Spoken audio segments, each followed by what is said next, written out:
This is your Chargers linebacker, Daiyan Henley, and you're tuning in with Chargers Unleashed.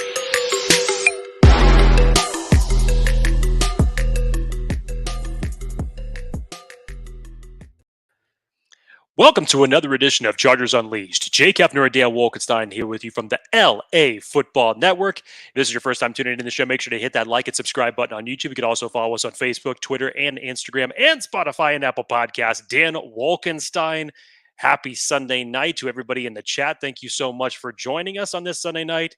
We have a lot that we want to get in, want to talk about this evening. Obviously, we're going to recap what has taken place over the last 4 days with the NFL Scouting Combine. Got a little bit of an update as far as the latest with some free agency news. What's the latest coming out of Indianapolis as far as what's being heard out of there? And of course, your questions, because this is, at the end of the day, when it is a live show on Chargers Unleashed, it's the fan show. So all of your questions, comments, get them in the chat. Do it now so Dan and I can answer as many as we possibly can. But before we get into anything, Dan Wolkenstein, sir, how are you? How are you doing? Sunday night, you just came back from a nice bowling match. Yeah, I'm not gonna lie, I'm wired. Had a nice little date day with the wife, with the better half. So a little buzz right now. So this might be a fun one. Look, we have right there with you, pal. We're good. Adam, boy, let's go. Huge week for NFL fans, for teams, for Chargers fans specifically for this show. Super fun, entertaining. I love doing these live shows. These are always fun. You said it, Jake. For those in the chat, for those who have not done this before, this show is with you, for you, by you. So give us your comments, your topics, your questions, and we will do our best to weave in and out of those throughout the show. We have some kind of goalpost, the sandbox, if you will, that we've built for this conversation. But again, we will do as best as we can to take in all of the questions and comments. I already have a handful that were sent in via X earlier today that we'll get to as we go through. But yeah, you said it. This one's all about NFL Combine, impacts that has on the Chargers, the NFL Draft, other NFL teams. We have some late breaking news regarding the 4 big free agent names that we'll go through here for a bit. So, Jake, without further ado, honestly, we love doing this. Let's start with all of the listeners, the viewers, the comments, the topics that they have. Let's see. We've got another lay-in for the lads. I'm not familiar with that terminology. I don't know what that means, but we're all going to hang out here together. Fitness says Joe Alt at 5. You saw the big dudes running today. I think I heard Rich Eisen clamor for Joe Alt potentially protecting Mr. Justin Herbert today. Bolted Chad, BTFU, let's go. Matthew Dahl says, hello, guys. Jorge Rodriguez, friend of the show. It's been far too long, boys, but we are here. That's what matters. Bolted Chad, Jake. Still on that neighbors train, but of course, Marvin Harrison Jr. would be amazing. Xavier Worthy, you saw him blow through the 40-time record over the last 20-something years. A lot of people are talking about Xavier Worthy at 5. Maybe Joe Milton at 5. Nick's giving me shit for not having my baseball hat on today. That's okay. I know this is random and not very common that you see me without a hat on this show, but look, there's a first time for everything. Jake, what would you say is over the last week, Chargers related impact from this combine? Biggest story or biggest storyline change to a narrative? Let's say. I don't think there's just one.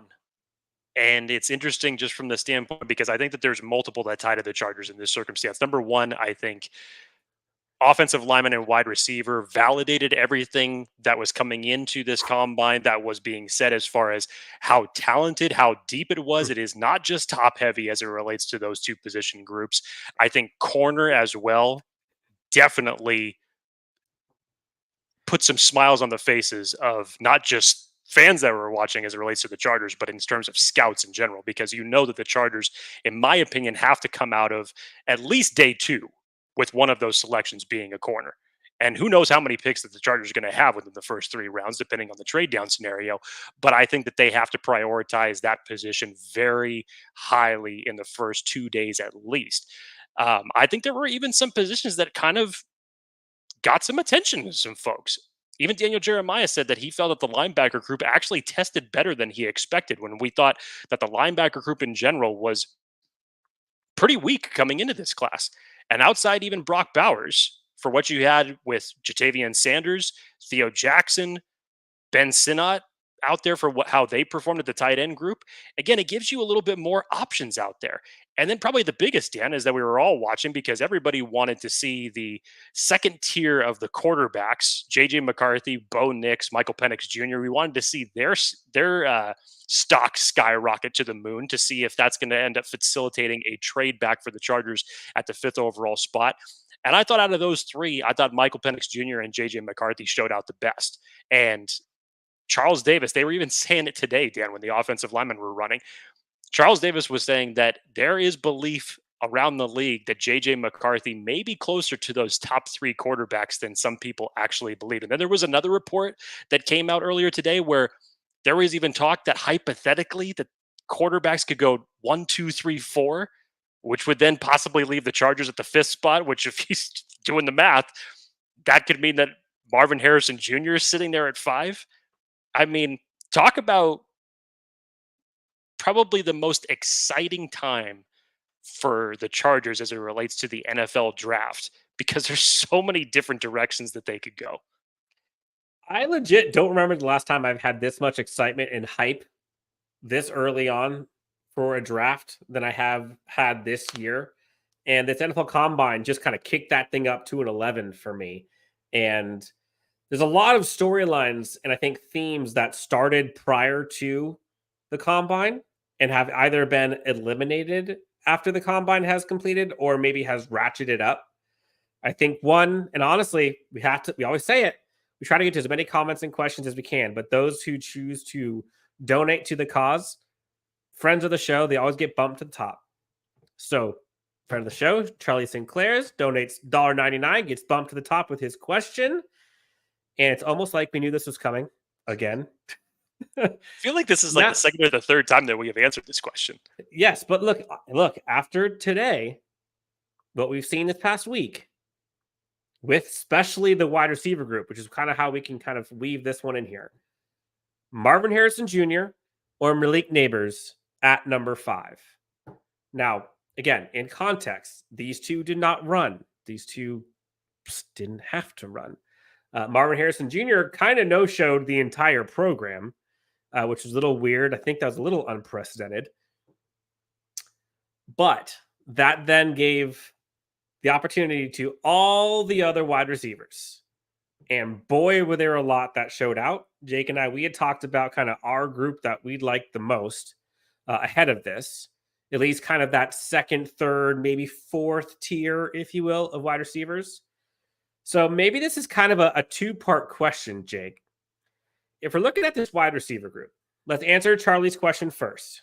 If you had to stay at 5 and your options were Malik Neighbors or Marvin Harrison Jr., who are you taking? Folks in the chat, who are you taking? The best part about this is that there is no wrong answer, in my opinion, but you start thinking, okay, what's going to be a better fit for the Chargers? And like I said, there is no wrong answer because I know obviously where Dan's going to go in this circumstance. For me, you can't pass up Marvin Harrison Jr. You just can't if you had that opportunity to get there.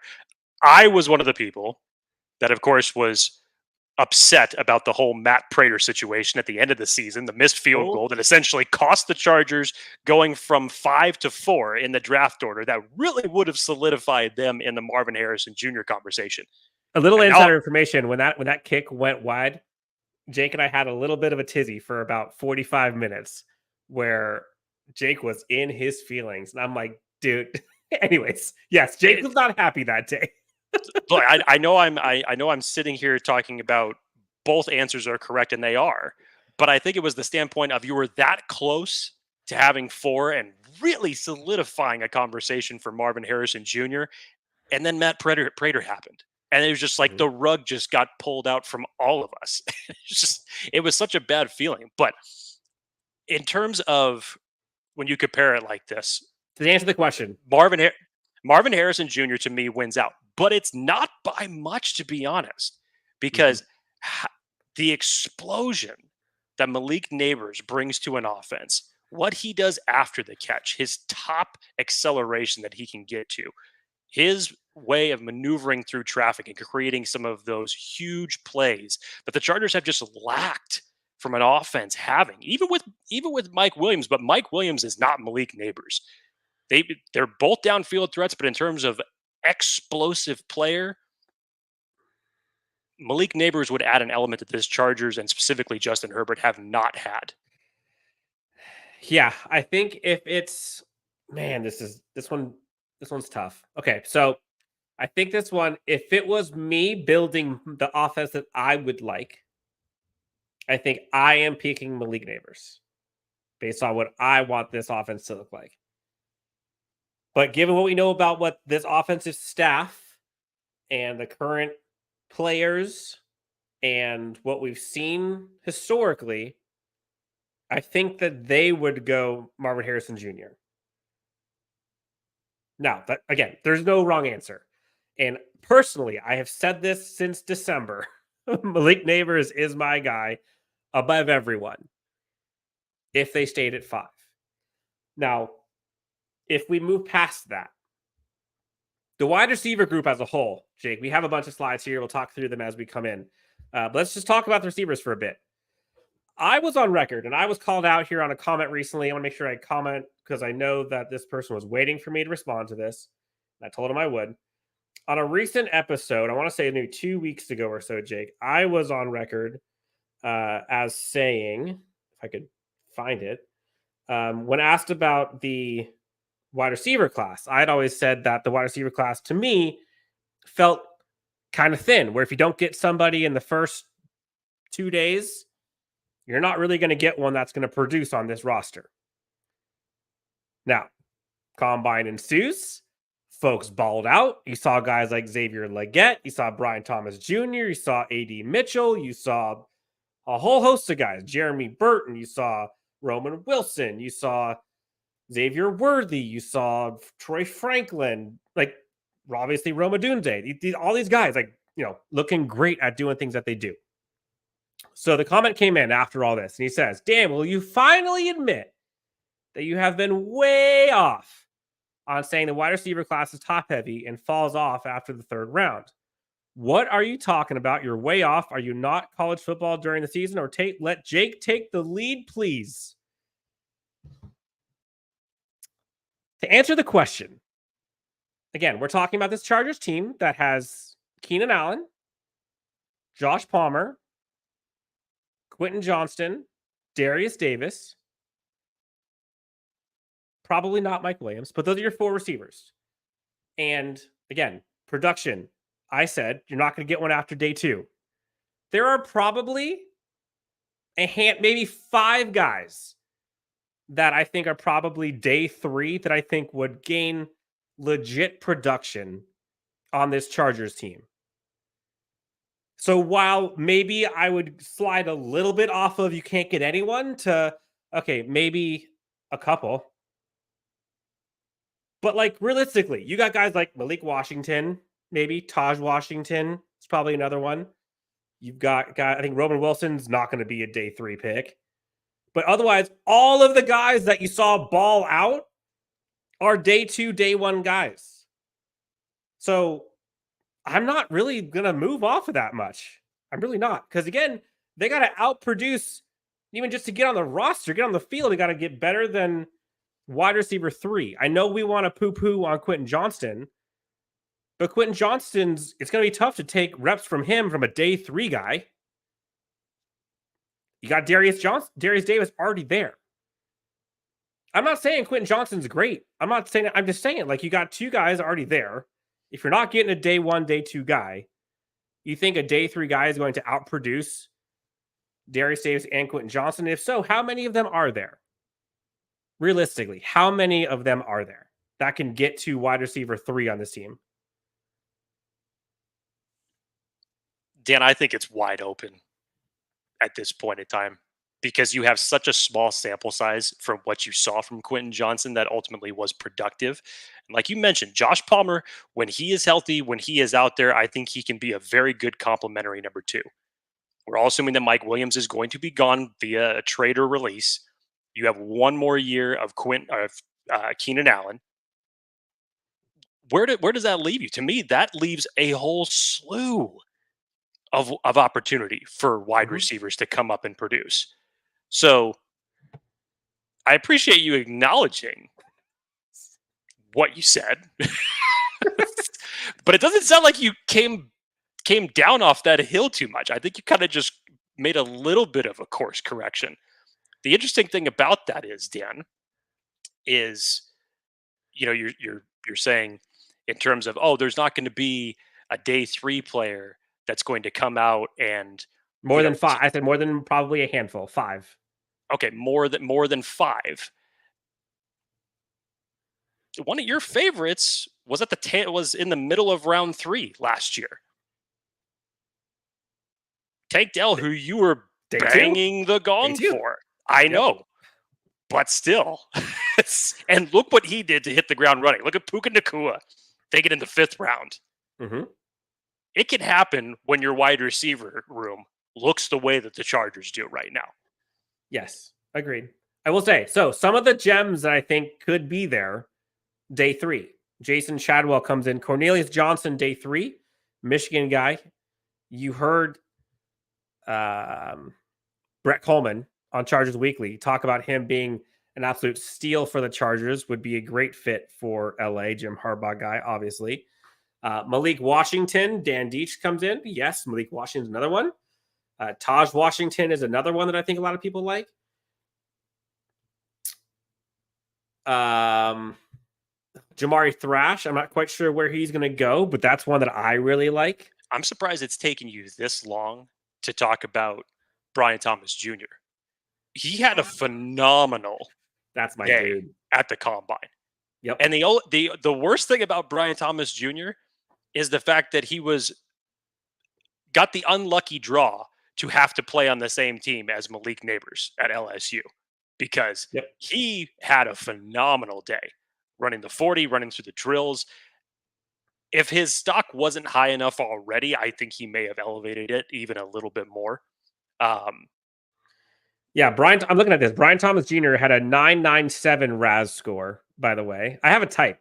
I put out earlier before the day started that the receivers that I really liked were Brian Thomas Jr., Xavier Legette, Jermaine Burton, and who was the other one I'm missing? A.D. Mitchell. Those are my 4. Those are my 4. Those guys all had 9.57 or higher RAS scores. A.D. Mitchell, 997. Xavier Legette, 992. And Brian Thomas Jr., 997. Xavier Legette is a beast. He's the one, if they want to mirror the Mike Williams archetype, that's the guy. That's the round 2 guy, probably, if it's up to me. I don't think it will. Before the combine, Adonai Mitchell was the dude I was looking for at 37. No chance in hell that he's going to be that 37 now. No shot. Brian Thomas Jr. Go ahead. Go on. No, go ahead. Sorry. Finish on. I was going to say, between Adonai Mitchell, Brian Thomas Jr., those two, you're probably not going to see them go any later than 20, which is insane. Xavier Legette, love.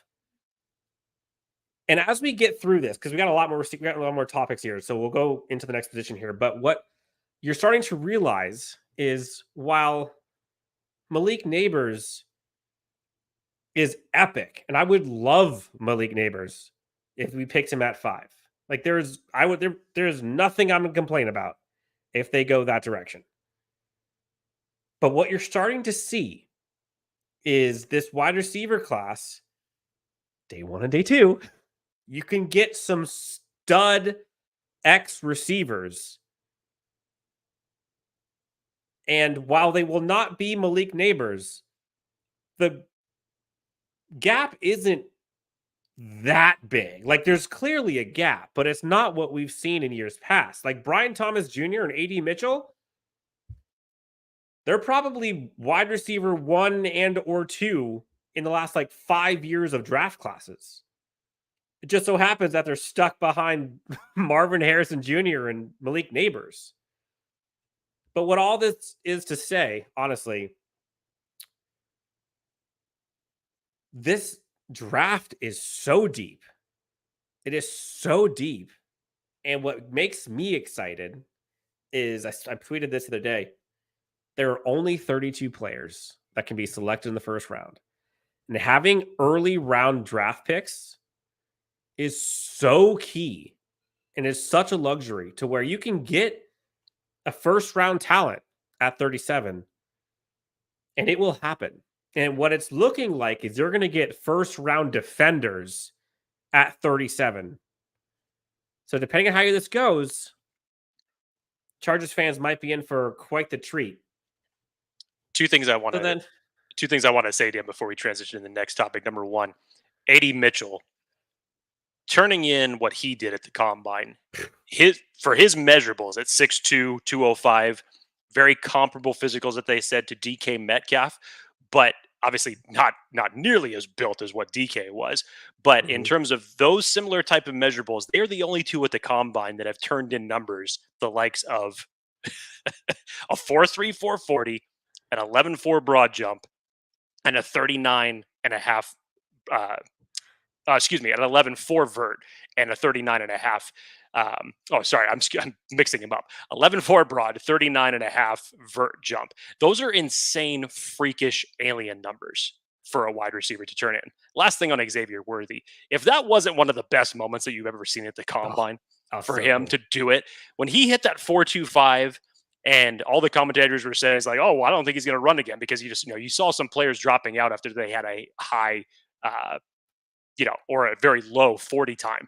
And we remember, if you listened to him earlier in the week, he said he wanted to break that record. And then once he went out there on his next attempt and he gets whistled and you hear audibly the entire crowd just groan like, oh no, that's like the kiss of death because it's going to totally screw you up on your run. And then he goes out and it's a 4.22 unofficial, ends up being a 4.21. He officially rips a hole in the multiverse, causes an incursion. I mean, just what a great moment that was, because he ends it because he was the last one in the order, and then they have an extended interview with him after it. That was, regardless of whether he's drafted by the Chargers or not, that was just such a cool moment. Yeah, and it was cool to see. I think it was Stacey Dales was saying, like, after that first one, it was like a mic drop moment. He took off the shoes. He was kind of done for the day. He was ready to run all the way to the locker room. Like, he had the backpack on. He was good. And he was like, you know what? I'm doing it. And the kid did it, man. I mean, that's the fastest we've seen in over 2 decades. So props to him. The guy is lightning fast. We'll see where he goes. Honestly, that's kind of a wild card. I don't know when he goes. Like, I don't think he goes in the first round, which is crazy. I don't think he does, but maybe I'm wrong. I don't know. There were a couple thoughts in here that was... we have so many comments in here. Lots of people talk about Chop Robinson, which we'll get to here when we talk about the edge position. Kevin A asks, if you were to place Quentin Johnston in this draft class, where does he rank? For me, he's probably wide receiver 10, maybe. Honestly, I mean, I can, off the top of my head, again, no disrespect to Quentin, and I think he's going to be fine. I believe in the coaching staff to get him propped up. 10 might be a good number, honestly. It's fair. Like, you got 3 at the top, no question. I'm probably putting A.D. Mitchell, Brian Thomas. That's 5. I'm probably putting Xavier Legette above him. That's 6. So he'd be 7. It's probably in like the 8 to 10 range for me. That's not even including last year's draft class. No, honestly. Yeah, probably 8 to 10. That'd be my guess. What about you? Flowers and Addison would still end up being above him if you were to take this year's class and next year's class. Right. But I'm just saying, in general, I would still put those guys, like if we were combining just those classes outside of just like Quentin Johnson, I would still say I would have to take Dell ahead of him. There you go. So yeah, I would say that around that 9-10 number is a fair assumption. Yeah. Jake, we had a question in here about trade scenarios about Khalil Mack. So Eddie's great chances. Trade ideas. Trade Khalil Mack to the Lions for a 2024 third round and 2024 6th round pick. Joey Bosa the Rams for a 3rd round pick. Do we trade Morgan Fox 2 for a 2024 fifth round pick? So we heard some late breaking news on the big four on this Chargers trade block, if you will, in terms of getting out of the salary cap. Jake, what did we hear? Sure, if it was necessarily late breaking news, but this was news earlier this morning before the drills got underway from Jeremy Fowler. This was the latest that he was hearing coming out of Indy as it relates to the big four with Keenan Allen, Mike Williams, Khalil Mack, and Joey Bosa. So he said he expects Keenan Allen to restructure, which I believe we all expected that to happen. Check. He said the league expects Mike Williams to be cut. So not necessarily that Fowler is expecting the Chargers to cut him, but around the league, other teams are expecting Mike Williams to be cut. Mm-hmm. He said the Khalil Mack trade talk is real. Now, to what degree and what type of return that the Chargers could be getting in that circumstance is unknown at this point in time. But apparently, as he had said a week ago, there were a handful of teams that were looking into a possibility of a Khalil Mack trade. And then he ended it with saying Joey Bosa is the wild card. And that's how he left it. So we've talked about many different scenarios as far as Chargers could move on from Joey Bosa by outright releasing him, bring back some cap space. Could you actually find a trade partner for Joey Bosa, given the fact that he's had the last 2 years of injuries?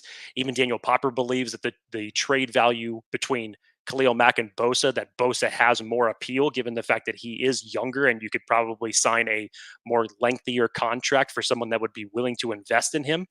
But that's the latest as it relates to the big four contracts. So it sounds in line with what we were thinking originally, Dan. And as we've kind of gone through this, we've always thought you're either keeping at least one or two out of this big four.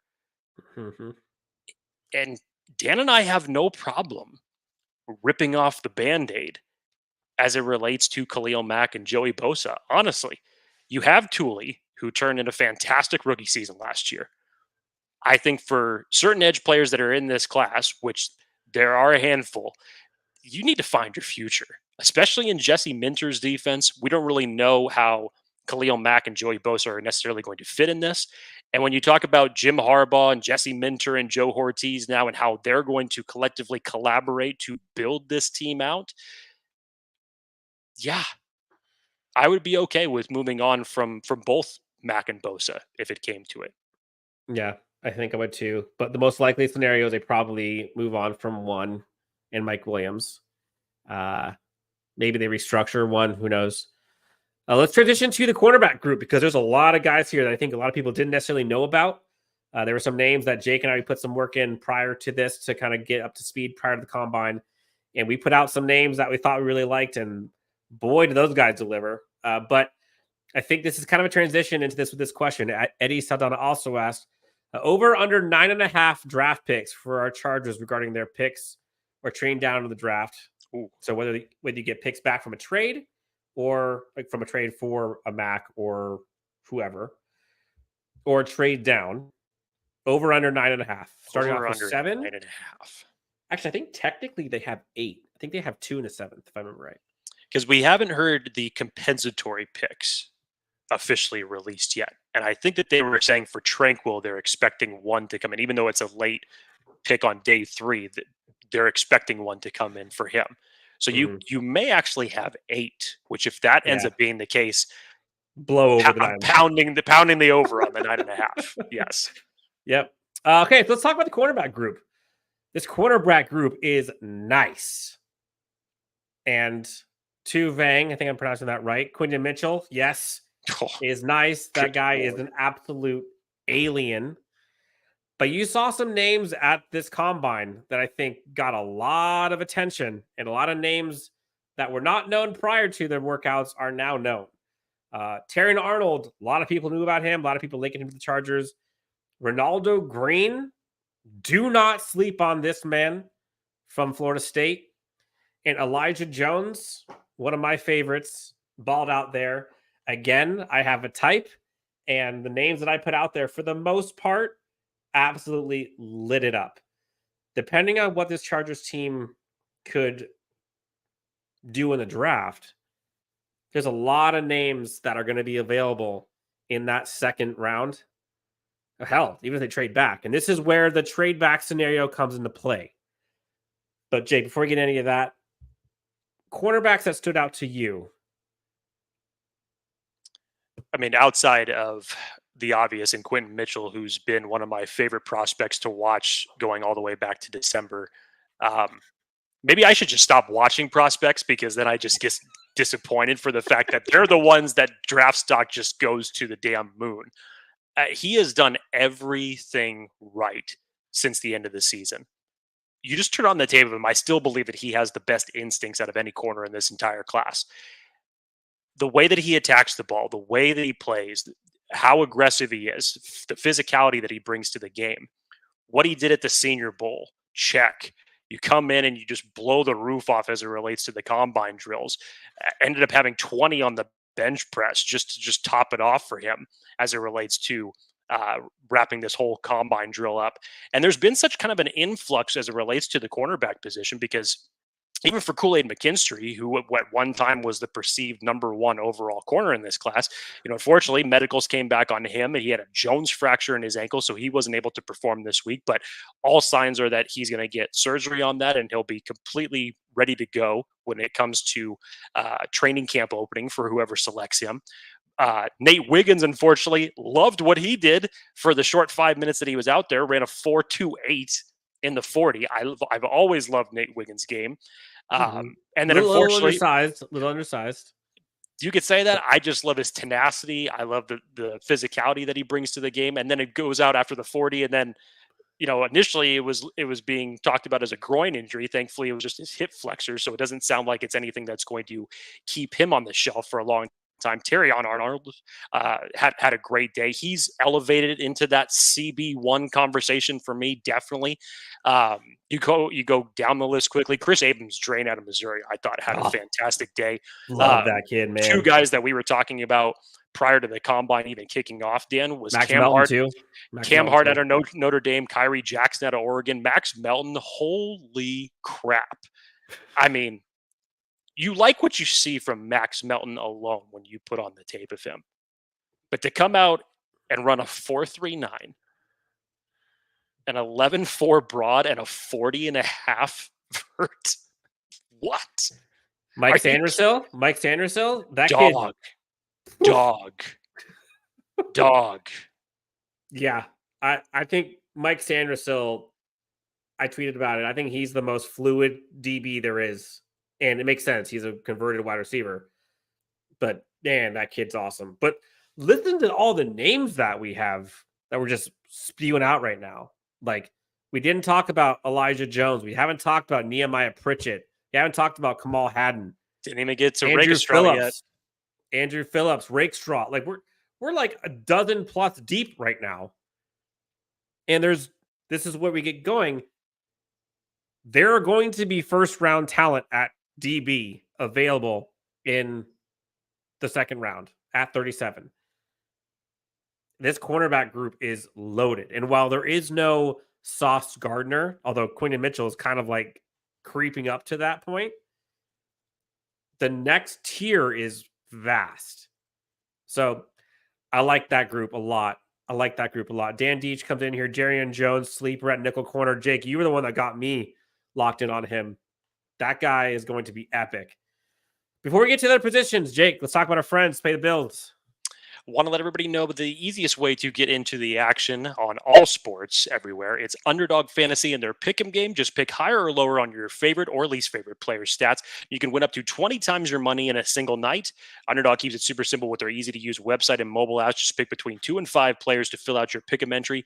Get every pick right and take home some cold, hard cash. Just use the promo code UNLEASHED and get your first deposit doubled up to over $500 by Underdog. Go to Underdog Fantasy today and let them know that Chargers Unleashed sent you. All right, Jake, let's get to some of these questions that we have here from the original post that we put in here on Twitter. I don't know if you can see it. Yeah, I'll make it a little bigger for you. Okay, first one. This is going to cause World War IV after World War III is over. Jake, I'll let you answer first. Folks in the comments, you can answer as well. If Marvin Harrison Jr. slips to 5, do we trade back for a haul or do we take him? Let's define the haul. Exactly. Let's say you trade back to like what's a wide receiver needy team? Let's say you trade back. So I don't want to say we're going back to like 20. That's just unrealistic. Let's say we're trading back to like early teens. You could probably get second, third, fourth. Plus whatever that pick was. It's tough. Again, you're not spewing. I mean, even in the teens, I know it's tantalizing because we've all been talking trade back scenario in this circumstance. But to me, Dan, I would feel like the exact same way that I felt before the end of the season when the missed field goal happened. Like, this would be just like a gift from God if this ended up happening. If you had 4 quarterbacks go 1, 2, 3, 4, and you're sitting there with arguably the best player in this entire draft, how could you not pair that with Justin Herbert, especially when you have Keenan Allen, who is on some of the last legs of his career, especially with what the wideout room is going to look like in 2 years from now. I think this one, will you field calls? Sure, you'll field calls. No doubt about it. But yeah, this is one where it pumps the brakes in a way where Dan and I would be accepting it, even if back to our original conversation that we would have between, was it Neighbors or was it Bowers? And because of the trade value, depending on what it was, we would be all right with moving off of that, given the haul that could be in return. In this case of Marvin Harrison Jr., I don't think that I would. I'm looking at it. Like, I'm just trying to think, like, who would be a team that would trade up for a receiver? Would it be maybe Tennessee would? Maybe Chicago would jump up from 9, but I don't think so, given the fact that, okay, they would probably be comfortable with just waiting for Rome Odunze to fall to them at 9 and him possibly. But even that, they don't have a second round pick, so you're probably not doing that. Tennessee, you could probably do it with. So maybe if they gave you 38, if you went back to 7 and you gained 38, would you do it? I still don't think that's enough. So you'd stay. I would probably stay. Yeah, and this, if it was me, I'd probably stay. And this is where, okay, so again, this is where this is tough, because it's, would you rather have Marvin Harrison Jr. or let's say 11? You can then get, I don't know, or 8 to 11, whatever. You can get maybe Rome Odunze, or you can get somebody like, I don't know, Daiyan Arnold. And you can back that up with 37, getting somebody like, I don't know, Xavier Legette, or pick a receiver. Sure. So would you rather have those 2 players or Marvin Harrison Jr.? Like, that's the discussion. It's tough. And the Chargers need volume of picks. I know. It's tough.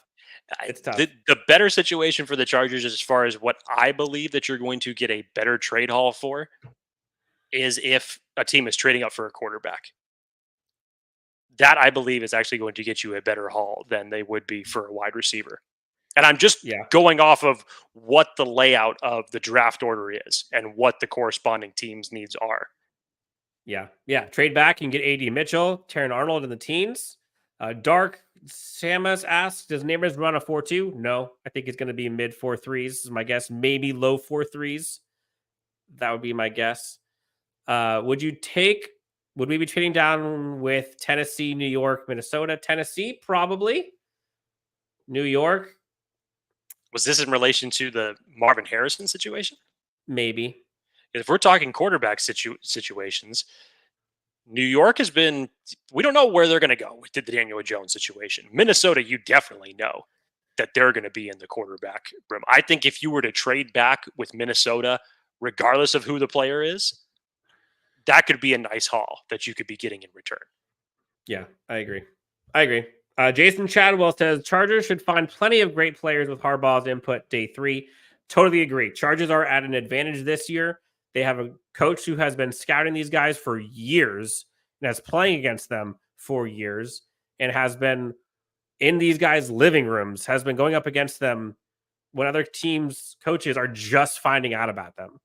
So they have a unique advantage. This is why you get more at-bats, most at-bats as you can get.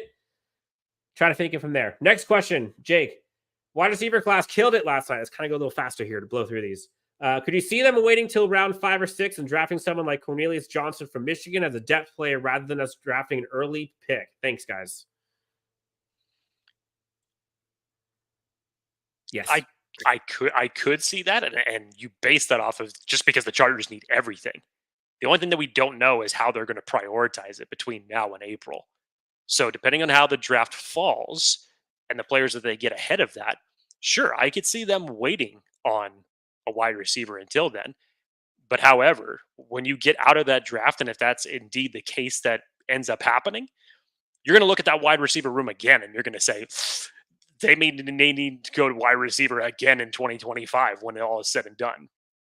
Yep. Let's talk about offensive line. A lot of people asking questions here, so we'll take the Herbo Dog, Gray Sky above 10. Thoughts on who the best right tackle to the Chargers would it be, Alt or Fuaga? After watching Alt try right side during the combine, any concerns? I know this question's been thrown around a lot, and first of all, Joe Alt had a tremendous combine today. Same with Fuaga. And I know that a lot of everybody has basically just been, plug and play because they're so good at left tackle to right tackle. And sometimes when you're able to do that with left tackles, it works. There are sometimes, however, that it doesn't work. If it were me, I would actually feel better trading back from 5, and I'm not talking to anybody specifically or for what scenario would be up there. You trade back and you take JC Latham. Yeah, that's my guy. Is probably the best natural right tackle in this draft, and you get some picks along with that. If we are going to indeed go offensive tackle in the first round, that would be the scenario that I would do. Yeah, I think you're right. I just have a tough time, man. I just have a tough time going tackle at 5. I just think I don't think you have enough picks to do that. If you gain a pick and you do one at 10, if you gain a day 1 or day 2 pick, then you do it.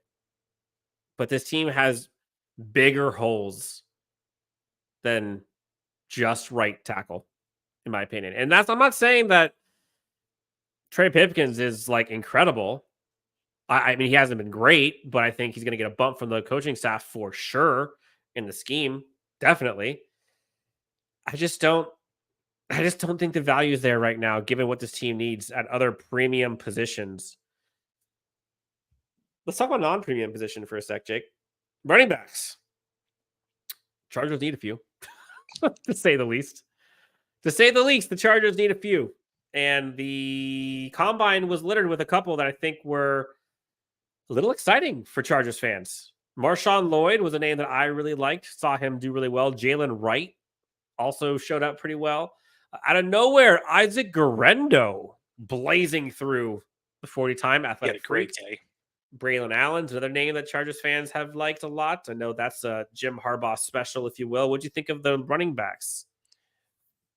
This running back class, again, it's kind of like pick your favorite, because there's not really one consensus number one back as far as how everybody has on their list. If it was last year, everybody would say, okay, yeah, it's Bijan is the first one. This class, though, is so different. Dan, you even heard Daniel Jeremiah say it during the drills that he felt that Marshawn Lloyd had a chance to be the first guy taken out of this running back class, which is something that we had not heard before when we're talking about the likes of the Trey Bensons, the Blake Corums, the Brooks. I mean, we hadn't heard that yet, and that was an interesting thing to hear. But you go down this list, Daniel, I've always been a big fan of Isaiah Davis. I just like his physicality. I think that that's what the Chargers need in that type of a back, much in the same type of mold as Marshawn Lloyd. His vision and anticipation, a lot like Blake Corum when they were going through the drills, and it was, go through the bags, shoot the, 1 foot in the dirt and then go left or right. I thought both of them displayed what they're best at in that circumstance. Bucky Irving, I thought, had a decent day. I expected him to be a little bit better. I thought his RAS score was brutal, man. Yeah, Audric Estime. I don't think anybody saw the 4.72 40 coming. That was a surprise. Now, I think for him, in the positional drills later in the It might day, be that was okay. better.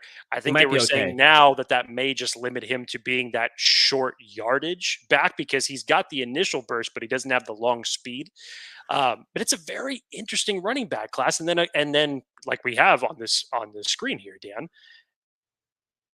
you gotta really like what you see from Jalen Wright out of Tennessee, a 4.38. I mean, he's got the quintessential body that you want at 5'10", 210 pounds. And to be that fast, I think, if I remember correctly, Daniel Jeremiah put up the physical comparators as far as number goes to Alvin Kamara. There's a lot to like about Jalen Wright.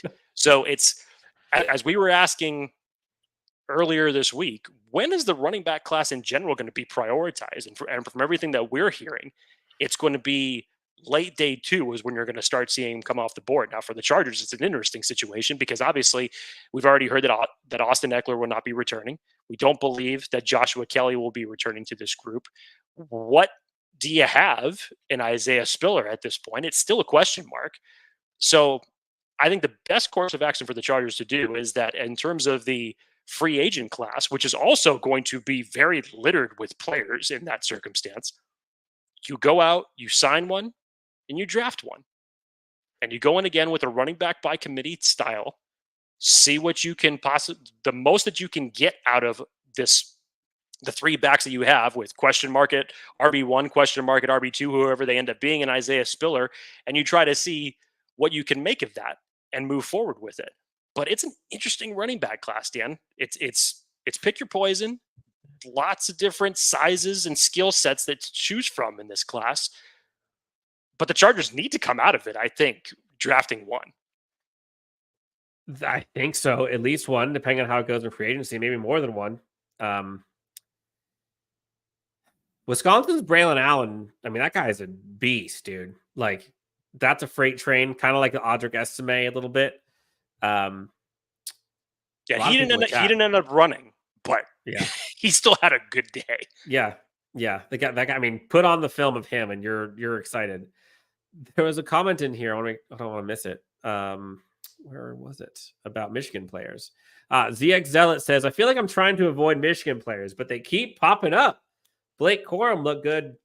Blake Corum did look good. Blake Corum to me would be like a nice Austin Ekeler replacement, maybe a little bit beefier Austin Ekeler. Now I know Austin Ekeler is like pound for pound, but like he's still not as big as Blake Corum. Obviously, Blake Corum would be loved by Jim Harbaugh and company, possibly.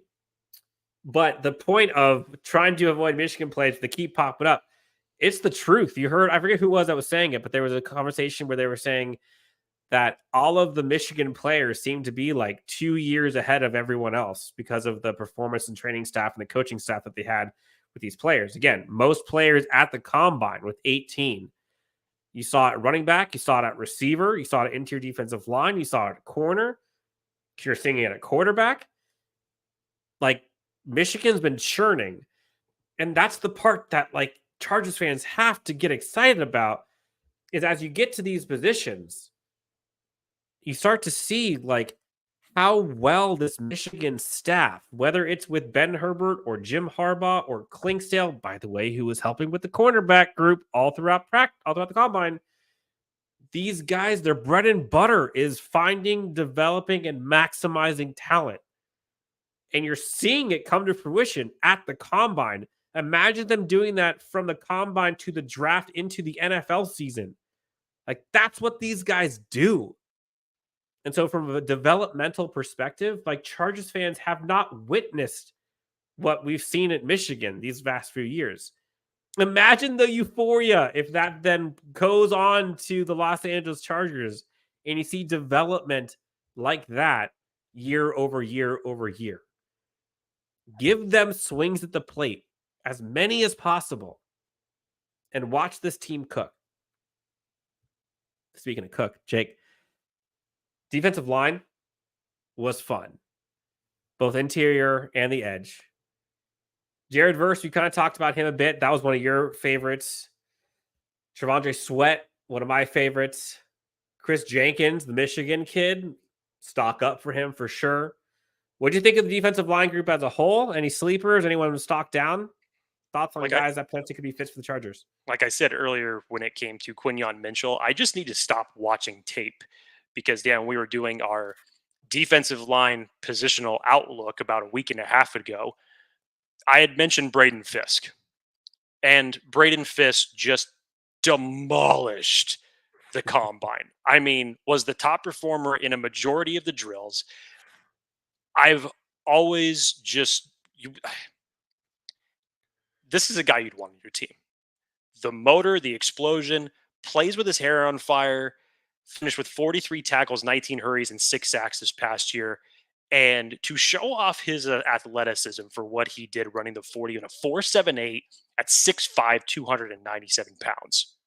That was a 1.68 in the 10-yard split, by the way. A 9.9 broad and a 33.5 vert. You could understand why he explodes off the line when he is going after quarterbacks in this circumstance. Braden Wilson Fisk, that I am calling him, because he's mean and he's coming at you. I would love to see him on this Chargers team. And honestly, if he was going to be there at 37, I would be 100% with the Chargers doing that. Unfortunately, he probably won't be there at 37 after the performance that he just had at the combine. I don't think so. The defensive line position, and that's one that I'm kind of like, I don't know if this is a cop-out, Jake, but I'm kind of like holding out my opinion on that until I figure out like what we even need. Because like right now, we don't know what the defensive line at all is going to look like. There's a lot of variables there with Bosa and Mack and Morgan Fox. So I've kind of like let myself just simmer on those guys and not really plant my flag anywhere until we get to the new league year, which now is only 10 days away. But there's some good edge guys that we'll talk about here in a second. Tight end group. This was probably one of the ones that Chargers fans were most excited about, not because the class was deep, but because I think fans were hoping to see like somebody other than Brock Bowers, maybe. And you saw some guys that were showing out. Jatavian Sanders, who I think a lot of people going into this was probably consensus tight end too. He might be now a little smaller, honestly, than I thought. I thought he was bigger than he was. I think he came in at like 6'3" something. He was 6'4". 6'4" for him. I think it was like 6'3" and 7'8" or something like that. 6'4", 245 pounds. Tip Ryman's another one that I think got a lot of stock up feel. I don't think anybody had more of a stock up than Theo Johnston. Wow. The guy got a 9.99 on the RAS score after putting up a 4.57 40, 2.6, 220-yard split. That's a big 39.5 inch vertical and a 10-foot broad. What? Wow. 6'6", 260. Doing a 39.5 inch vertical run to 4.57. That is insane. There's something in the milk, whatever they're drinking over there in Penn State. But my goodness, stock up for him. So did the combine for the tight end class specifically change anything for you in terms of, well, if they don't go Bowers, they're effed? Are you still on that train? If they don't go Bowers, I mean, again, there's so many different ways that the Chargers can go. What I have said over the past several weeks, as much as I like Brock Bowers, and whether it's the Chargers taking Brock Bowers at 5 or the Chargers taking Brock Bowers at 8, or if he happens to still be there at 11 or wherever it is, I would love to see Brock Bowers on this team no matter what. But in this circumstance where the Chargers need so much, they're not just a Malik Neighbors or a Brock Bowers or one player away from contending with this team. So you have to understand that fact. I like the fact that there was more to show out from this tight end group that we saw over this past week. I've always loved what I've seen from Jatavian Sanders, even going back to summer scouting on him. I always liked what I saw from him. His athleticism really showed up. I thought he solidified that very well this week. And then to have Theo come out and just, again, be one of the Penn State freaks that just tested really, really well this week out of that college. And then you have Ben Sinnott behind that, also put up a really good combine. Now, look, is this tight end class what 2023 was? Absolutely not. But it gives you some more options in terms of where you could be seeing that if indeed it is life after Brock Bowers.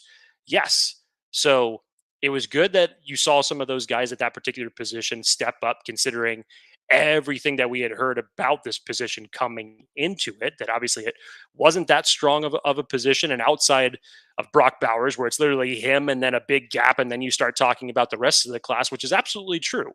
But I think from what you saw from this group was encouraging in that circumstance, to where the Chargers need to go out and get one based off of what the tight end room looks like right now. So whether it's Brock Bowers, Sanders, or any one other of these guys, that the Chargers are going to prioritize that at some point. Yes. Very pressing, urgent, important question from Kevin A. Quick, lighthearted question. When are you guys growing the beard out? Jake? I don't think I've ever actually seen you with the beard more than like 4 days worth. No, I have probably had a week's old beard on here at most. And the thing about my beard is that, first of all, side note, I was born a redhead. Thankfully, got the hair bleached out in the sun when my mom put me out there for too long.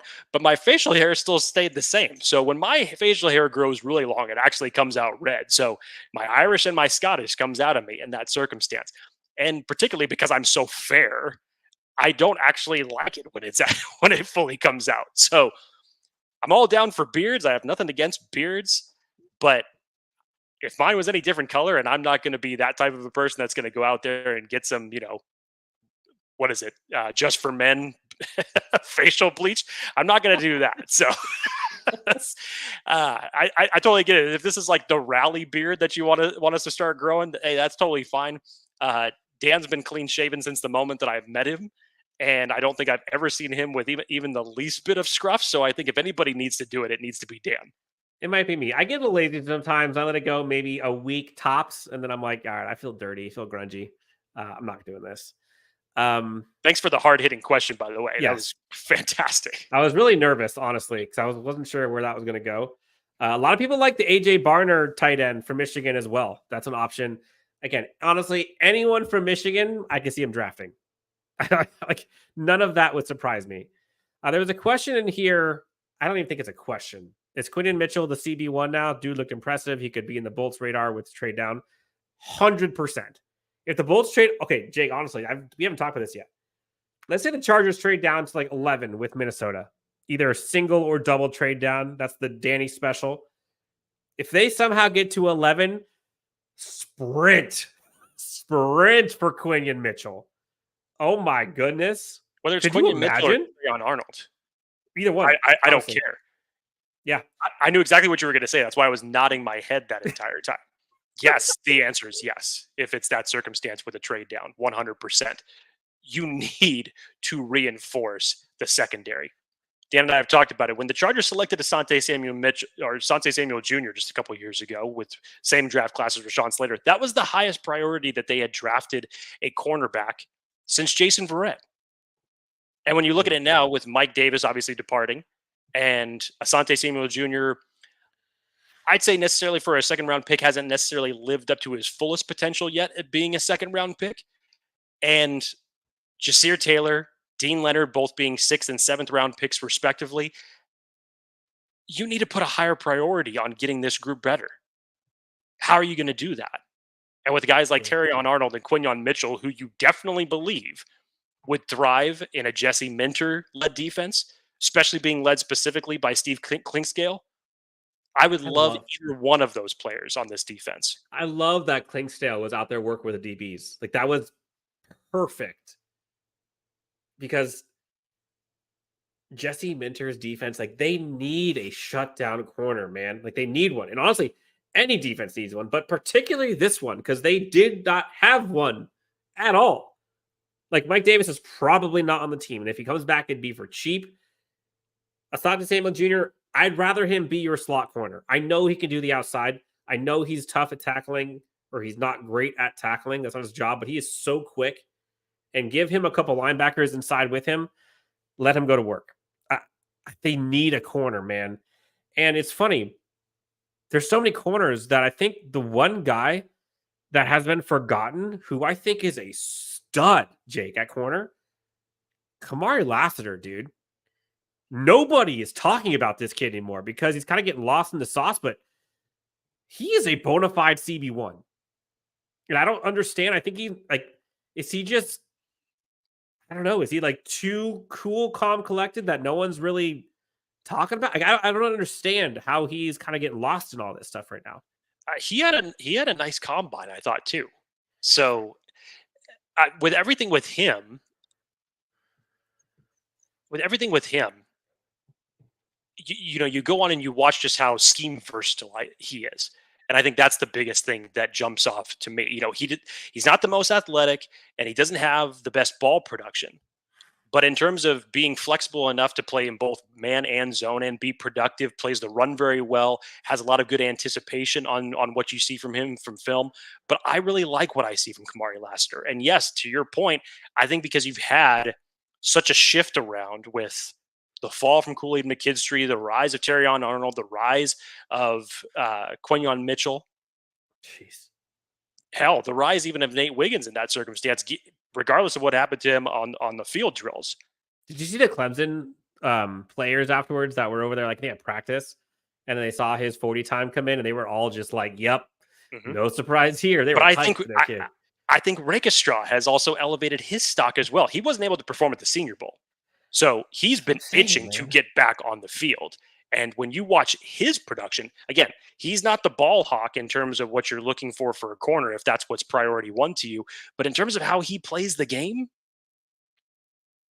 it's really good. Yeah. Edge players: Latu, Chop Robinson, Byron Murphy, the other edge guy from Penn State. I'm blanking on his name. Adisa Isaac. Man, like again. You're not getting it. I don't think you're getting an edge player in the top 10 that you're feeling great about the value. But once you get past 10, that's when the tight end, cornerback, in my opinion, tackle. That's, I think, when those conversations, that's when Brock Bowers probably comes into play. In my opinion. Any other kind of key topics on the edge group? Like, again, I've kind of laid off the edge position. I'm kind of I don't want to set myself up for disappointment on some of these guys if like the Chargers don't need one, which they probably will, but I kind of just give myself an excuse to wait until I find out on March 13th. Who are the guys that you loved on the edge position? How many times do I have to talk about Latu? Honestly, I'll shut up. I will never get sick of talking about Latu. We had just talked about a whole trade down scenario, possibly for Quentin Mitchell, if he ended up falling to this far.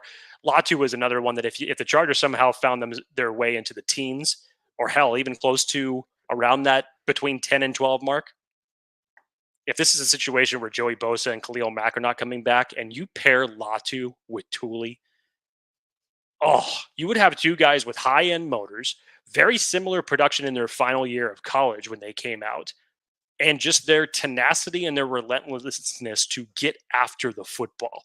That, to me, if you were to tell me that would be your bookend of the future on either side of your defensive line, I think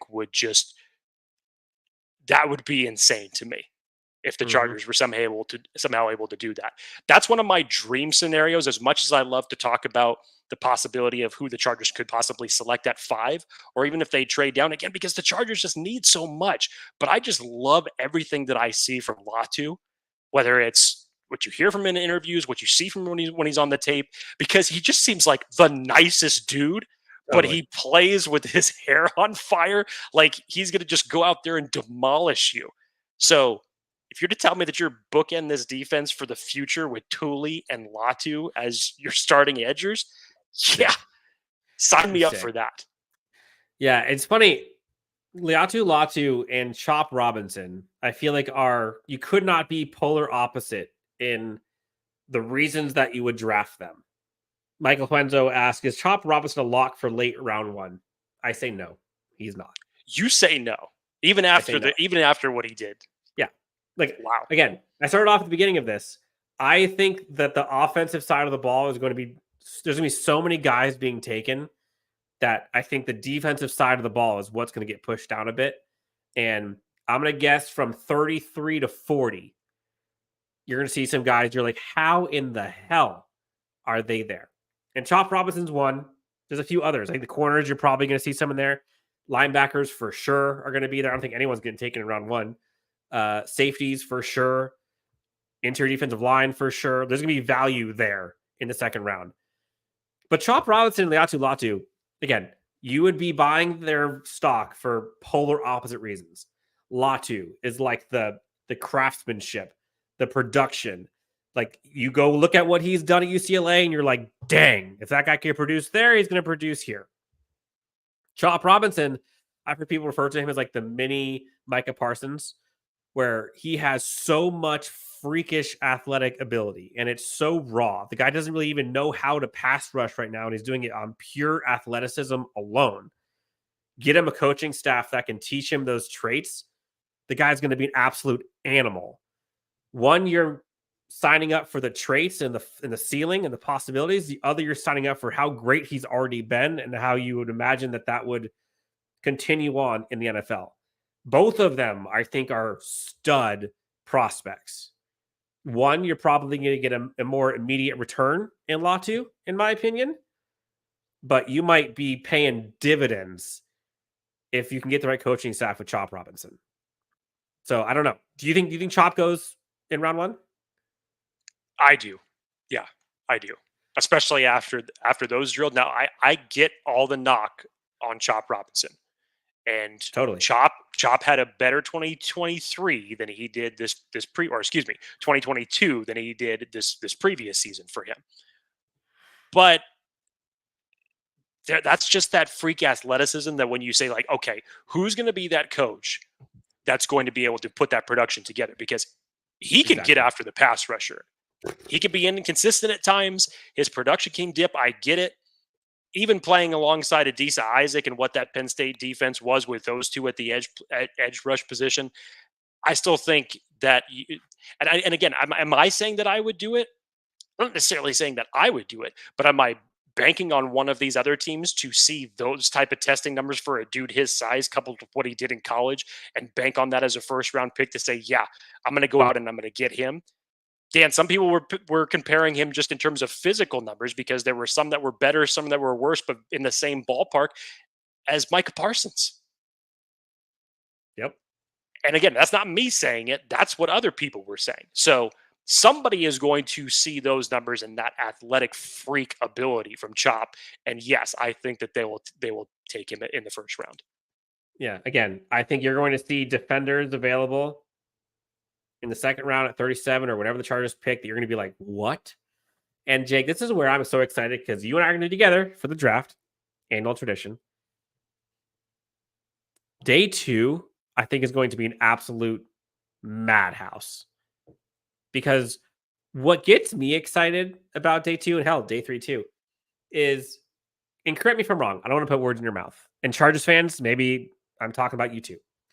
But under the previous regime, once you got to round 3 and past, you weren't really that optimistic that they were going to land the guy that you liked. Like, if we're being honest, Chargers fans, Jake, I'll ask you. Realistically, how many times have you seen the Chargers draft the players that you wanted them to draft after round 3? After round 3? Well, round 3 and later. How many of those guys were you like, oh, that was my guy? Wow. Not much under the previous regime. I think last year when the Chargers selected Daiyan Henley in the 3rd round, that was actually one that was probably the most excited I have been for a Tom Telesco 3rd round pick. Yep. Remember a few years back when the Chargers actually had 2 3rd round picks? One of them was Joshua Palmer. The next one was Trey McKitty. It's like, to Dan's point, yes, I think everybody was just dreading that. What was going to happen? What was going to happen? I remember Jamari Sawyer was another one that I really liked that they picked. I thought that was a steal when they brought him in. And again, I'm not saying that the guys they picked were all trash. Like, I'm just saying, like, going into it, there are teams like the Ravens and like the Eagles and like the Chiefs who you're always like, God damn it. How do they always get these guys? Jake, now we have Joe Ortiz and Jim Harbaugh who, like, actually drafted those guys and coached those guys. And so that's what I'm excited for. Day 2, day 3 is you and I are going to be sitting there, right? We'll be sitting there. We're going to be so freaking hyped and excited and anxious. And we're going to be like, God, oh, wait. Joe Ortiz is picking. Oh, wait, we traded back? Oh, wait, so-and-so is available? Edgerrin Cooper is there? And then, bam, you see him get picked by the Chargers or someone find a corner, whoever it is. That's what I'm excited for, is that there are going to be BPAs that Chargers fans generally will have loved and will be picked by this Chargers team. It might not all happen now, but book it. I'm telling you. That's what I'm excited about. Equally as exciting was this linebacker group. Chargers fans aren't talking much about the linebackers, but they should be because they need some linebacker assistance. There are some athletic freaks, Cedric Gray, Edgerrin Cooper, Peyton Wilson, obviously, who tested out of the charts. Linebacker position is a big one. The linebacker, forgetting his name, the Michigan guy, the one who's AJ Barner is one I like. The other one. You're thinking of Junior Colson. Junior Colston's another one the Chargers can go after. Again, when you're looking at Chargers defenders, and this is a message for Chargers fans from someone who covered Michigan. We had talked about this offline 3 weeks ago. If you are looking at a Chargers team now with Jim Harbaugh, on offense, if you're looking at receivers, they must block. That is a non-negotiable for a Jim Harbaugh offense, especially at wide receiver. On you heard Roman Wilson talk about that. No block, no rock. Which I love that, by the way. On defense, you have to be versatile. And as a cornerback, you actually, honestly, across the whole entire defense, you have to tackle. If you're a cornerback who can't tackle, you're not going to get drafted by this team. If you're an interior front 7-8 that's not versatile, you're not getting drafted by this team. So when you're looking at these prospects, and you're looking at best fits for this Chargers team with Jesse Minter and his defense, look for players who can tackle and are versatile.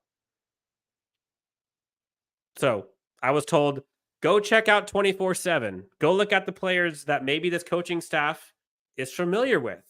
Have they been recruited by Michigan in the past? Have they played against Michigan in the past? Jim Harbaugh and company might want to draft guys who maybe torched them in the past. Look at these connections. These connections don't exist for 31 other teams, but they do for the Chargers because the coach they now have played and coached against them literally weeks ago. Remember that. Sorry, off my soapbox. Jake, linebackers that you liked. We talked about Jim Cooper, Gray, Peyton Wilson, any others that were kind of surprising in a good way to you? I mean, Peyton Wilson was no surprise. He was on Bruce Feldman's freak list, was always expected to test very well, but at 6'3", 233, and he comes out and he runs a 4.43 officially. This is a guy, again, at NC State, had great production this past year. 138 tackles, 17 tackles for a loss, 6 sacks. You want to talk about production, you go to one of Dan's guys, and Cedric Gray, whose production has literally been just through the roof over the past 3 years at North Carolina. 3 years ago, if I'm doing my math correctly, 99 tackles. Then I believe it was at 144. And then this past year, it dropped to 121, but still high level volume of production. 121, 11 tackles for a loss, 5 sacks, very athletic when dropping into coverage. You obviously mentioned Edgerrin Cooper, who should be the consensus LB1 come off the board. I mean, he flies to the football. Very versatile chess piece that you can put him all over the field. See the game against Alabama for that in terms of his versatility. Closes downhill very quickly. Even Daniel Jeremiah was surprised about this linebacker class, Dan. He thought that they actually came out with a little bit more juice than what he originally expected. Now, Aaron Casey, who's a personal favorite of mine in this class, I just think is a very physical player. Didn't have the best numbers when we're correlating them to the first 3 players that I just mentioned, but he's a very physical player, can add value on special teams, shoots well through the gaps when he's going after the quarterback. I really like the film that he's put on tape there at Indiana. But yeah, and we haven't done our linebacker positional breakdown yet, so we have yet to get into that. And when you start thinking about what the Chargers are potentially going to have, it may just be Daiyan, Henley, and Nick Neiman as it stands right now. Ooh. Which the Chargers are going to have to reinvest in the linebacker group again, because it has been devalued from both a draft perspective. Actually, maybe that's not the right answer for that, because the Chargers technically traded up for Kenneth Murray in the first round. So I don't want to necessarily say 4 be years ago. devalued in the draft, but in terms of priorities of players that should have been kept, honestly, maybe some other players that you should have brought in. I would say devalued on the field, is because as soon as Brandon That's Staley the better brought way in, to say it. it Sure. was like you're getting one linebacker, 2 tops on the Yes, field. that's the better way to say it. So yeah, not necessarily devalued in terms of drafting, but in terms of players kept over players that released and how they were valued in the previous regime's defensive scheme. Yeah, and that's now led you to the depth that you currently have right now, which is not good. No. Again, your cornerback group right now, somebody asked, are we keeping Vato? Probably not. No. Your cornerback room right now is Asante Samuel Jr., Dean Leonard, Jazeer Taylor. Crickets. That's it. Another linebacker, Jake, that I did like. We're rounding out here. Got maybe 10 more minutes, and we'll be out of here. I like Michael Barrett out of Michigan. That was one that I liked. He's the other Michigan linebacker. And Curtis Jacobs, that guy's a workhorse. I think he's an effort player. Linebacker that I really like for this Chargers team. Safeties, last position. Again, another one that Chargers fans haven't really talked about. And again, look at the safety group. I know they got the crown jewel and Derwin James.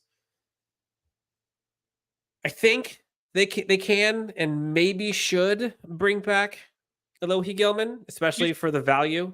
You should. I think you could probably get it for, I'm guessing, less than $3 million a year. You could probably get like a 2-year, $8 million easy. Probably do 2 years, 7, probably. Do you want to go longer? 3 years, 9, something like that.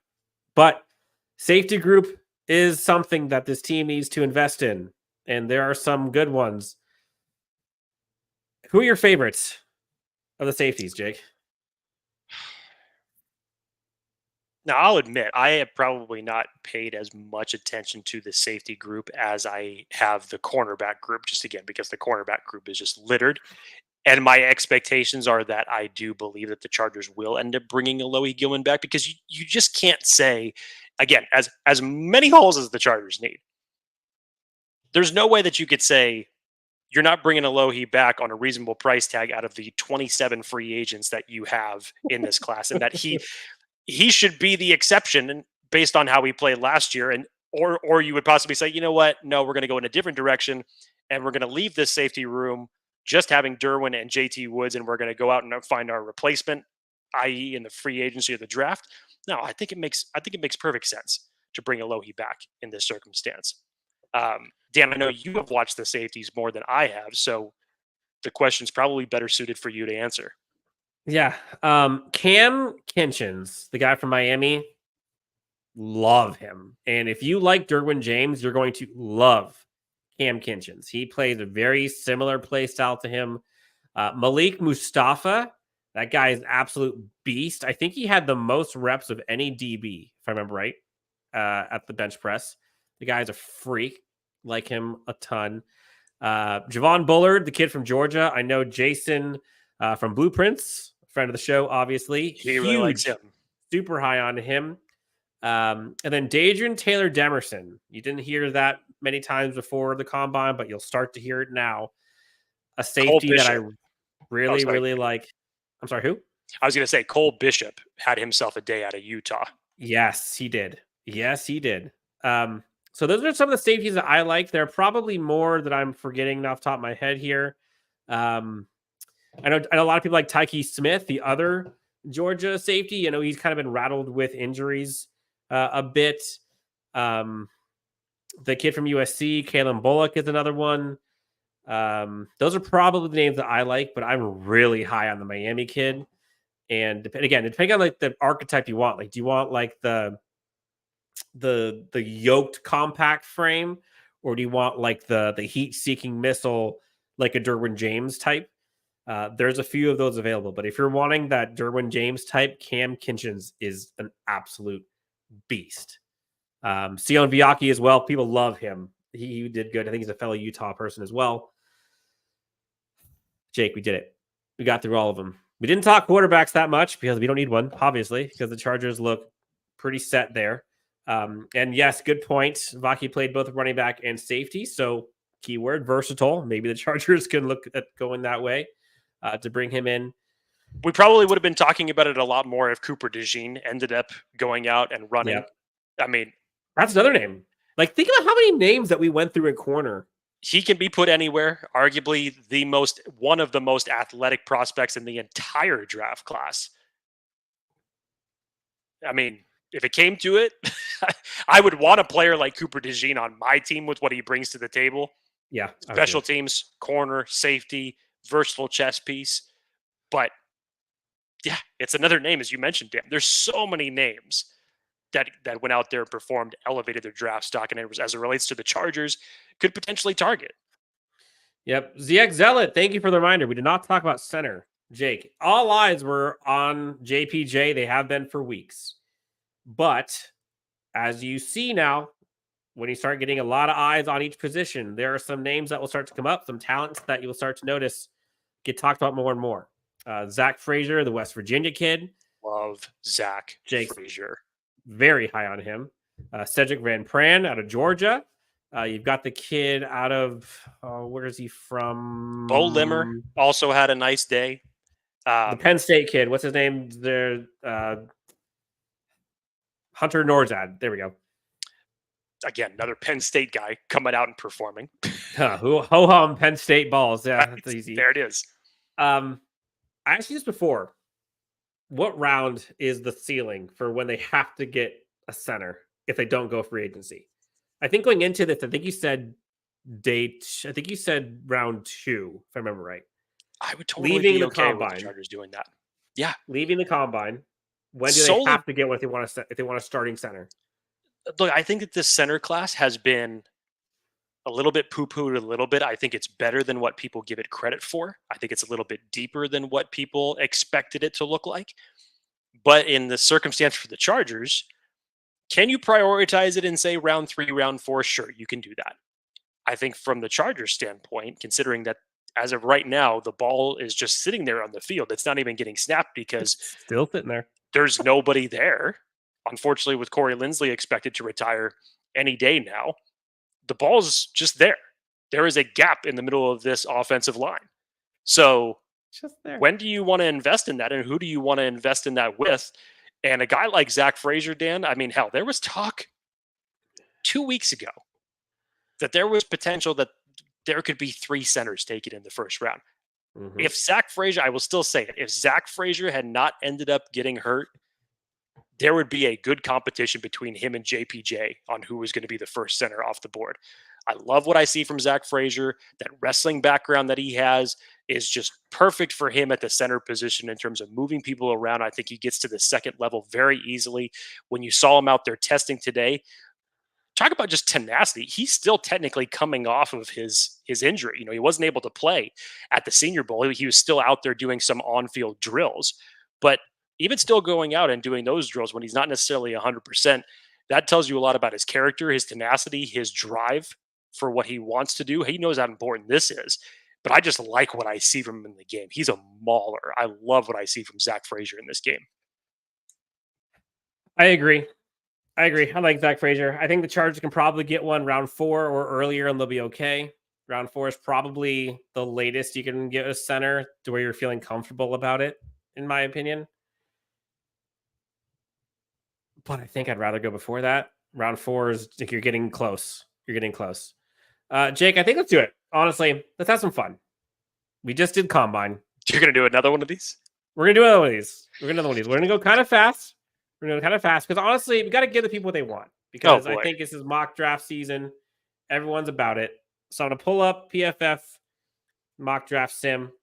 We're going to go kind of rapid fire here. Is this the fans mock draft again? Are we going to do this again where we're letting everybody decide who the pick is? Because that's how we did it last time, and it was actually pretty fun. Do you want? Okay, so should we let the listeners do it or us do it? Honestly, I was thinking us, but I don't care. People. I don't care, but I feel like if we do it, everybody's going to be pissed at what we might do. So let the fans do it. All right, we'll go. Should this one be stick and pick? No, we're trading down. That's not entertaining enough.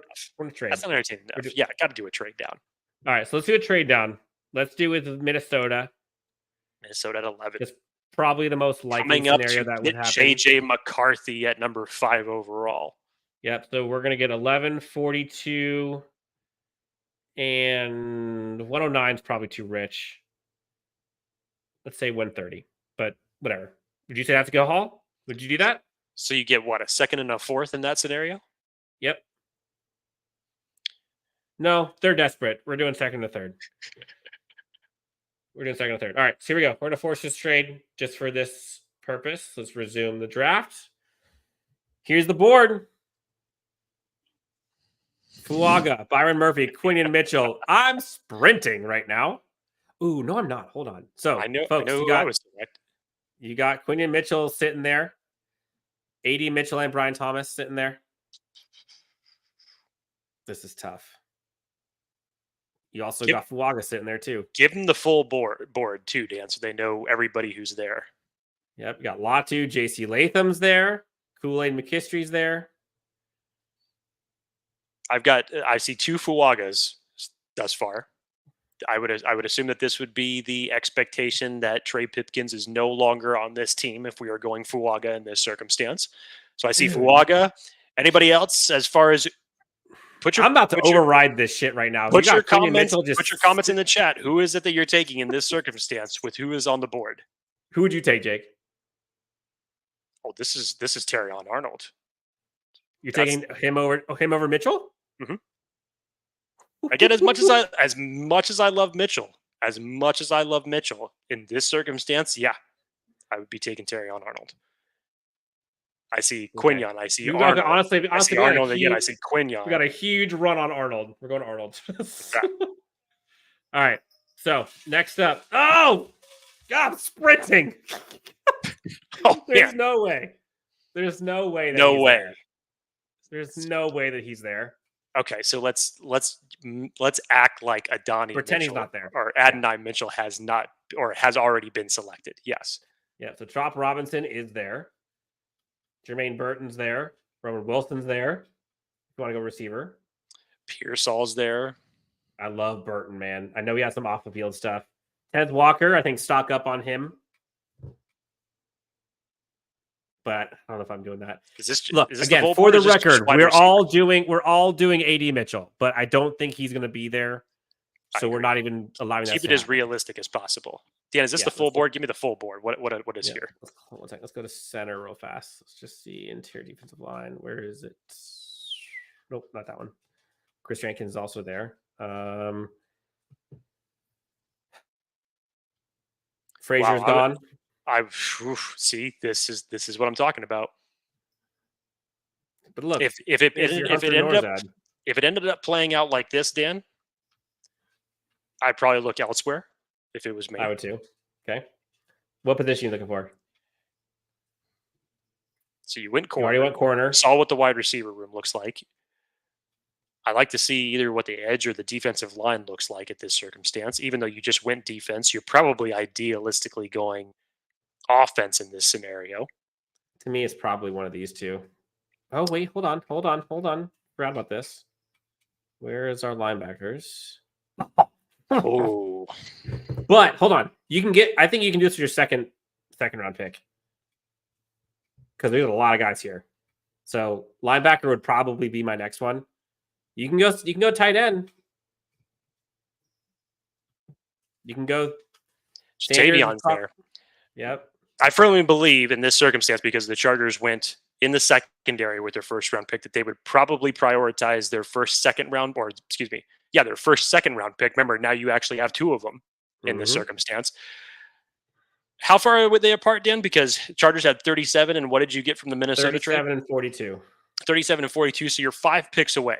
So I think this could be a split between an offensive player and a defensive player in this circumstance. Yep. Let's look at interior defensive line real quick. So edge, you can go Chop Robinson. Oh, that Dude. That probably would do it right there. I'm doing it. All right. Now, again, Mitchell, just pretend he's not there. Yes. Okay. You're probably going offense now. Let's see. Can you get... Oh, but we said we are going to go linebacker, though. Shit.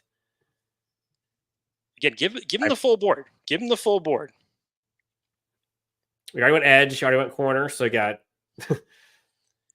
And Ja'Tavion Sanders went in that circumstance, Dan. So he's now off the board. Roman Wilson's probably a pick. Obviously, this has to be an offensive player, most likely a wide receiver in this circumstance. It could be Roman Wilson, honestly. Roman Wilson would be a solid pick. But see, I don't think there's value right here at wide receiver.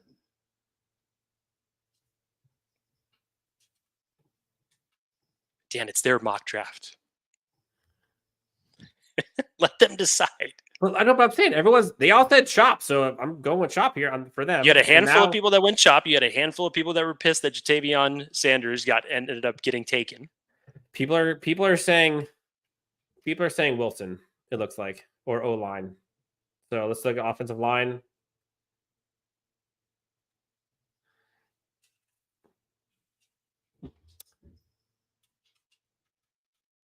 What are we doing?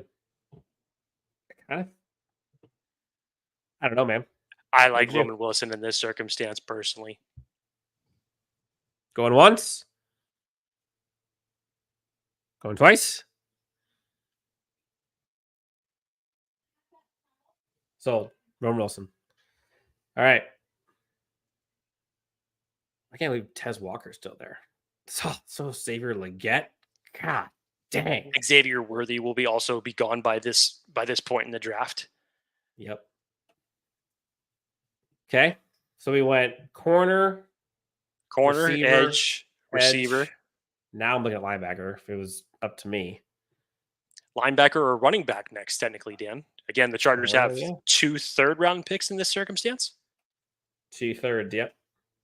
We have 69 after this. Oh, no, it's 69, sorry. No, sorry. You have 2 fourths, I believe. Maybe 3 fourths. So third and 2 fourths is what we have. I believe so, yeah. Let's take a running back. Listen to the chat, Dan. People are saying who's at DT, who's at running backs. You got your pick at running back right now. Jalen Wright at this point in time is extremely enticing. Yep. Extremely enticing to select Jalen Wright here.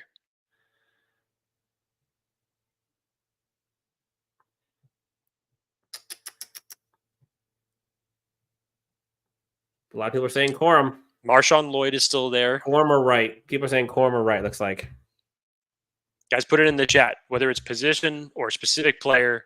Wilson, Corum, Who do you Wilson, guys want? right. Allen. So people are going running back. I think it looks like it's right. Someone's asking Mike Sainer still. Chargers already selected a corner. But they could double dip. Ronaldo Green is still there. Jeez. This is the trouble, man. Honestly. Oh, Sanders still went to the Chiefs. That would be one of the biggest kicks in the nuts if they ended up. People are saying right. We're going right. All right. All right. See what I did there? Last one. Don't you have 2 fourth-round picks? Oh, yeah, I do. You're right. All right, so flip back over to the defense. Because you now have your running back and you now have your wide receiver wrapped up. We still don't have a center, though. Still don't have a center. Bo Limmer would be a nice selection there. Even if you waited, I think Drake Nugent would be a nice selection. Look at your tight ends, what they look like now. Benson not there. Theo Johnson's there now. AJ Barner, who we had mentioned, is still there now. I'm honestly feeling okay with a couple of these tight ends that they can still do.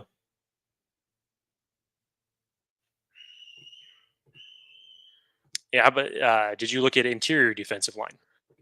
Let's see.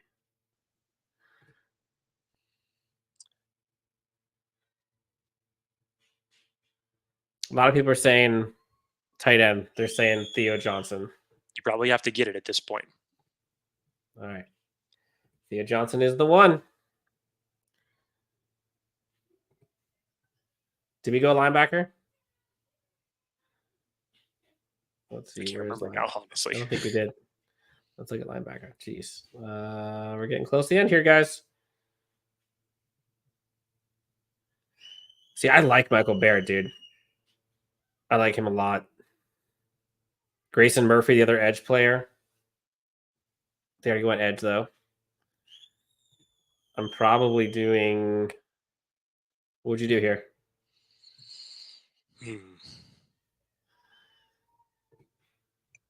Wait, did I just see you had Cedric Gray still there on the board, even though that's probably not going to be happening into the fourth? I don't think so. Was he there? He's sitting right there. Yeah. I don't see that happening at all. I'd be surprised if that happened. I don't know how this big board came about, but they have him ranked 168. If this scenario ended up playing out, getting Cedric Gray here would be extremely valuable. Cool. All right, last pick. Round 5. This is where, again, you go BPA. Dude, Cole Bishop? Yeah.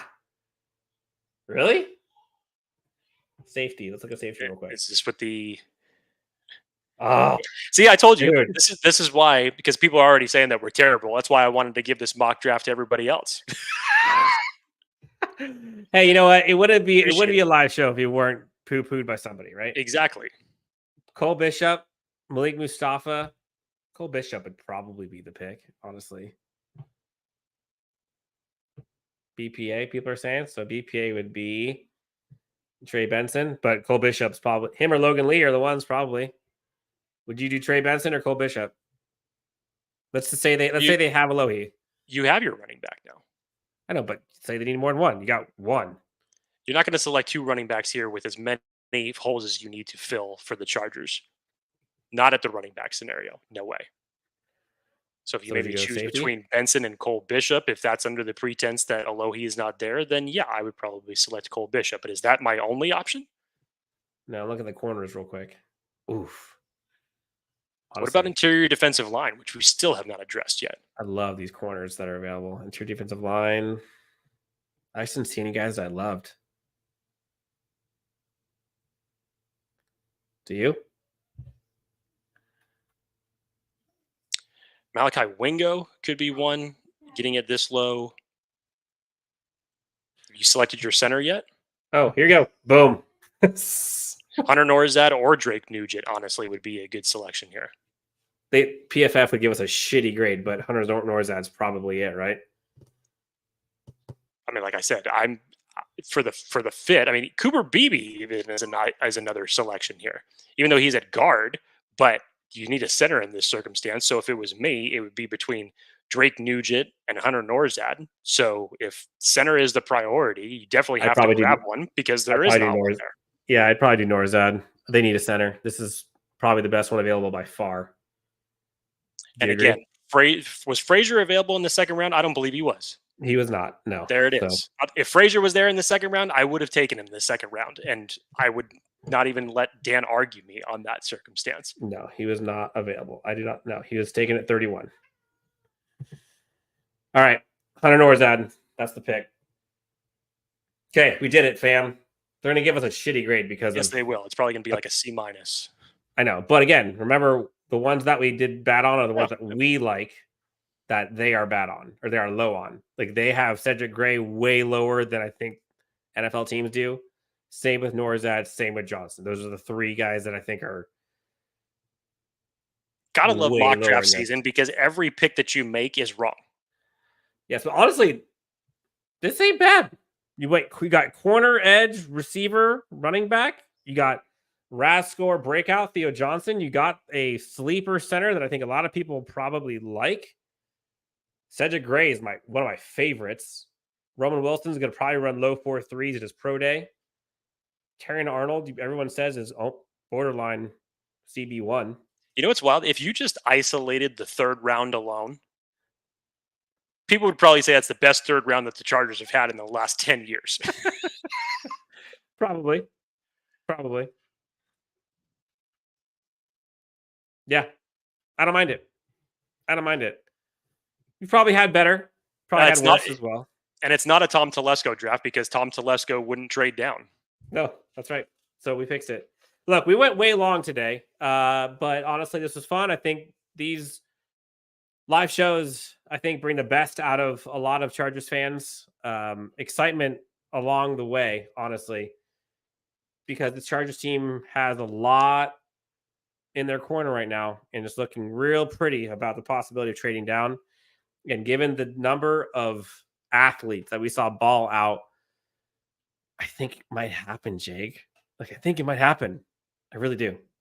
Are you feeling lucky about going down? 100%. Like I said, you cannot pigeonhole yourself into your favorite guys at this point in time, given who you now have at the reins at the GM position. And with so many holes to fill on this roster for the Chargers, just to get back into saying a legitimate playoff contender, which they need a lot of work to do just to get there. If you have now a comparable GM that is willing to move around the board and fill holes in the best possible way to do that, I get it. We all have our favorite players. I've got my own. Dan's got his own. And I know that everybody else has their own. Yes. Dennis Yum. Dang, 2 Fs. Coupon Tom, look out. Hey, I think honestly, Coupon Tom, if my Fs are Cedric Gray and Hunter Norzad, F them picks. I'm good with that. They can miss me with those Fs. Honestly, it's been fun. Jake, anything else want to tell the great friends to get out of here? I know we're waiting long. Folks are probably waiting for dinner. Last words. Super excited that, the combine is now, not excited the combine's coming and gone, but the fact that we get to come out here and start talking about everything as it relates to the NFL draft is always fun. What we have coming up for this week is going to be super fun. So make sure that you guys keep it locked on here. Make sure to tune in. Dan and I are super excited about this week coming up. We're just 8 days away from the opening of the free agency negotiation period before the 13th, obviously. That's going to give us a lot of answers and indications as far as what the Chargers are going to do when it comes to April 25th. But super excited for this next month and a half. It's going to be a lot of fun. Always love talking draft with all of you. Appreciate you guys for tuning in tonight.